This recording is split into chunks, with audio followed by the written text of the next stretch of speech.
dit qu'il n'était pas venu que filmer, il est venu. Non. J'aimerais bien que tu me règles l'atelier quand même. J'ai bien à charger la batterie là. Ah, c'est pour ça. Bon. Un bout de l'essence, la batterie de... Bah oui, il est... Ouais, Voilà. T'as vu? C'est génial. Il est venu charger ses batteries lui aussi. Tu peux lui demander justement qu'est-ce qu'il en a. Qu'est-ce que t'en retiens d'ailleurs, Will? De la séance. De l'atelier, ouais, lâcher prise. Ben, ça voit que c'est fort, hein, c'est profond en fait. C'est vraiment profond, parce que j'ai même vu des gens pleurer aussi. Donc je pense que ça touche aussi. Ça touche des hommes. Des endroits sensibles, on va dire. Donc, Vous savez pourquoi En fait, c'est quelqu'un de très cartésien et rationnel. Il est venu il y a 1 an et demi filmer. J'avais fait 2 groupes. Et c'est vrai que c'est la première fois qu'il voyait ça. Tu te rappelles de ce que tu m'as dit?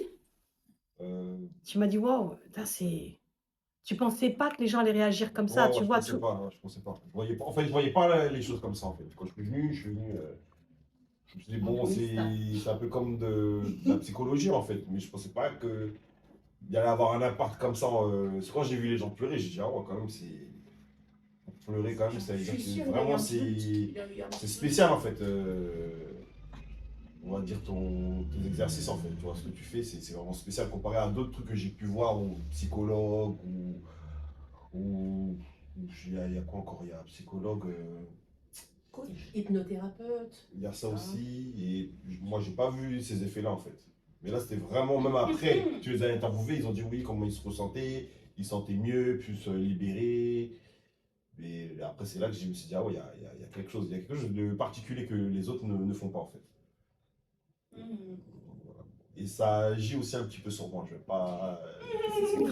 ça agit sur moi la première fois, c'est vrai. Est-ce qu'il y a eu un avant et un après avoir vu les 2 ateliers de Dalila sur ta personne ou pas? Bah oui, parce qu'en fait, en même moment, je tournais un court-métrage. Ouais. Et en fait, après, en fait, j'avais des barrières dans la tête, il y a des trucs qui, on va dire, en gros, comme s'il y avait des obstacles. Je me suis dit, ah ouais, tourner un court-métrage, tout ça, c'est mon premier court-métrage. Oui.